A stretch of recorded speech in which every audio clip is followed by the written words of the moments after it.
This week I'm sharing my process of making bookmarks with watercolors and inks.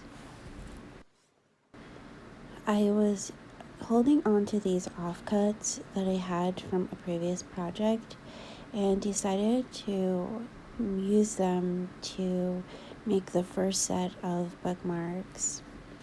I mixed up a few different shades of blue and one blue-green and a blue-violet.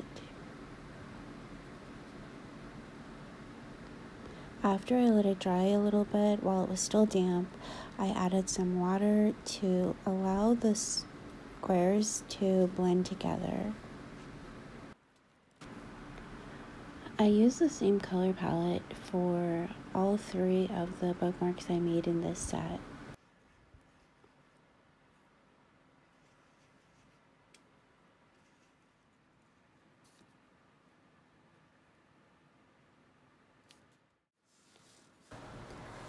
The paper that I have here is actually a paper that is for acrylic or oil paint, so the watercolor kind of sits on top. I was experimenting, like partway through this process I started to experiment to see how the paint would react if I added the water first. It had a little bit less resistance when I added the paint, so that was an interesting discovery. After that dried a bit, I added some metallic paints. I like the shimmer effect that the metallics give the watercolors.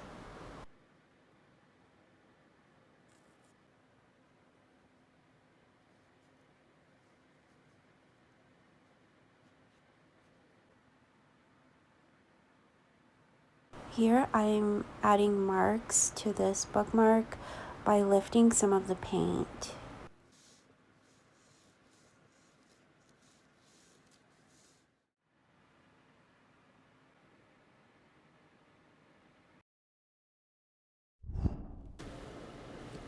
This is my next painting session that I did.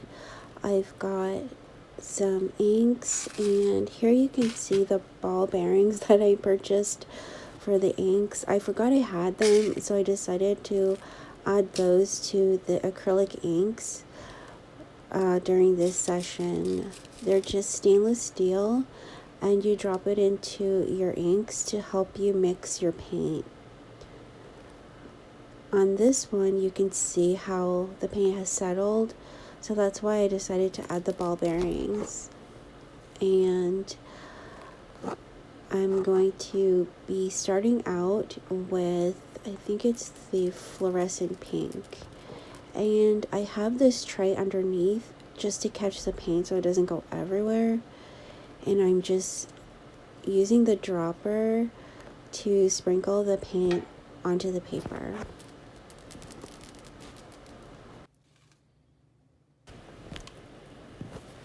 I continued using the acrylic inks. I had brought out the high flow, but I didn't end up using the high flow droppers, just the acrylic ink droppers.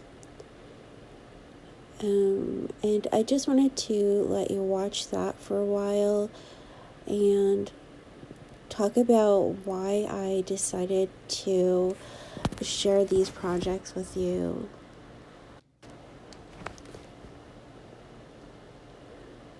This year I had been going through a really bad burnout, and so I didn't feel like doing my work the way I normally do.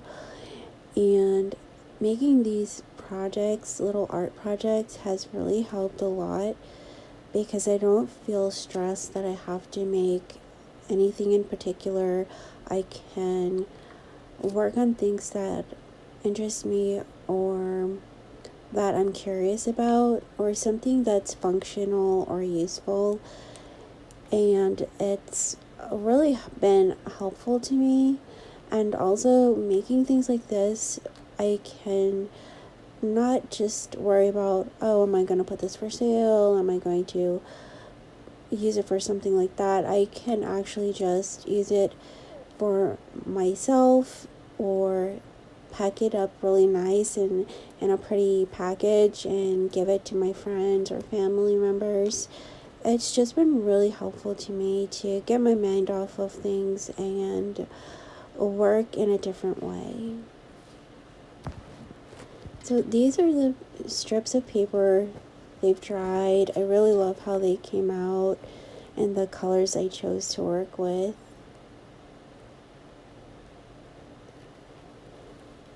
These are some examples of tags and bookmarks that I have in some journals, creative journals I use. I really love using scrap fabrics and scrap pieces of notions that I have around and putting them to use in a way like this to decorate my books and journals.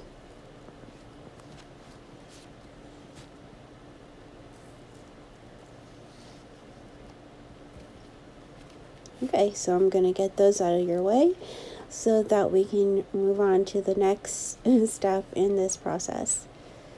So I'm just going to clear all this out of the tray. It's been drying for a few days. And let's show you how I use them in the books. I've got 2 books here that I like to read and browse. The Artist Manual, and the other one is a Monet book. And those are perfect size for this book. The ones that I made with the blue and the green and the blue violet, and the really colorful ones I think I'll use for the Artist Manual. I'm just gonna measure it out and see how tall it needs to be for me. So I'm gonna measure out the papers or the bookmarks and cut them down.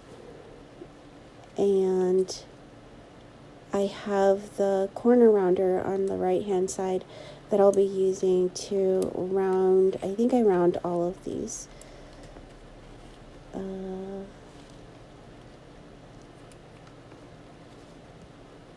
Yeah, so you just take the corner and it snips the edge so that it makes a nice even curve to the corner of your paper.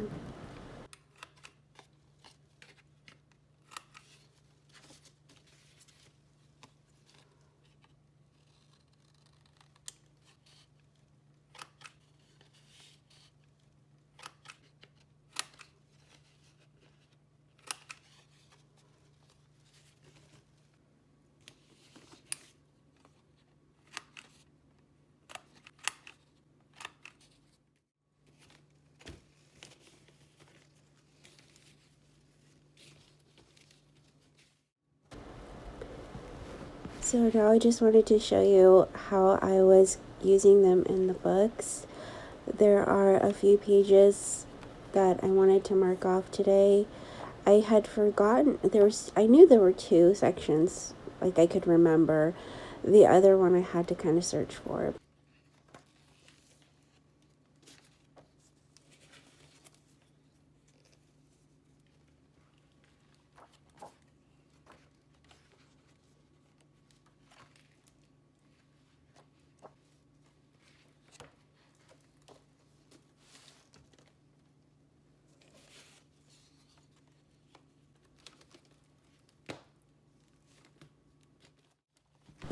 I like to use this manual a lot, so I wanted to mark off a few chapters that I like to reference. And I think the really colorful splatter bookmarks work really well with this book.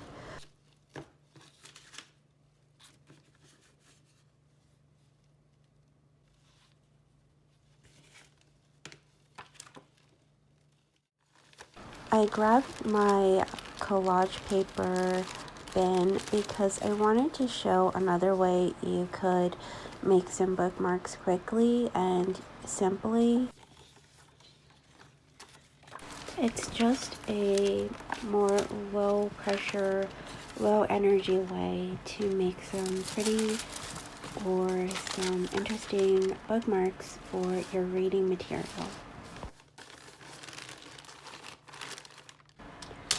Now that I've chosen the papers that I want to work with, I grabbed some scrap fabric and scrap ribbon, and I have the hole puncher, sorry. And the first ones I just tore it in half, and for the rest of them I'm going to be using the paper trimmer. I'll be trimming the paper down to the sizes that I need, and I think on the vellum paper, this is vellum paper with marker drawings on it, I wanted to make sure I trimmed off the swatch part of it because that wasn't going to be included in these. I wanted to make some that were different weight and different materials, just so that I have more selection in the bookmarks that I'm creating. So whether you're making these for yourself or as a gift, you can kind of give yourself different materials to work with, and it makes it a little bit more interesting. Here I'm just rounding the corners of some of these papers. It gives a softer look to the bookmark, and I didn't measure where I was putting the hole in the bookmarks.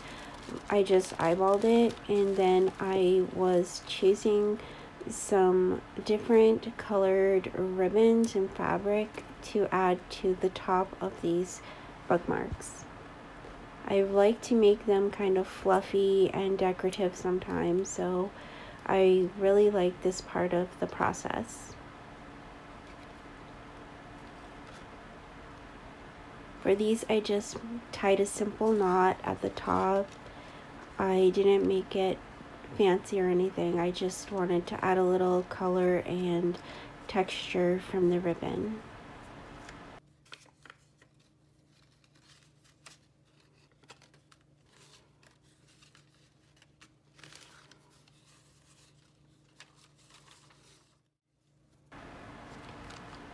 These are two books that I want to read this year. Because of my head injury, I have trouble reading sometimes, but I wanted to make an effort to read more, so I'm happy to make these little bookmarks and get myself set up to enjoy some reading this year. Each of these books has a topic that helps me with thinking more positive and optimistic, so I'm looking forward to reading these books and using the bookmarks I've made.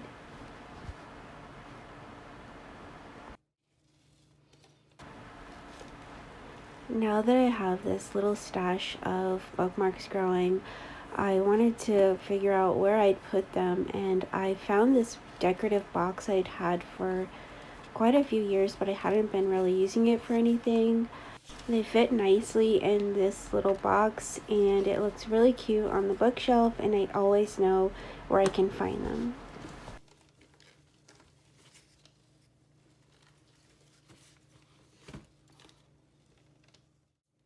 As I was cleaning up, I wanted to make a few more ribbon bookmarks.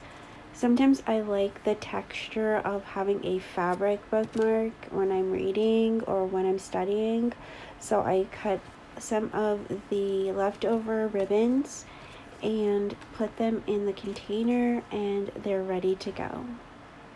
I hope you enjoyed seeing that process and got some ideas how you could also make some bookmarks for yourself and your friends and family, and I'll see you next time.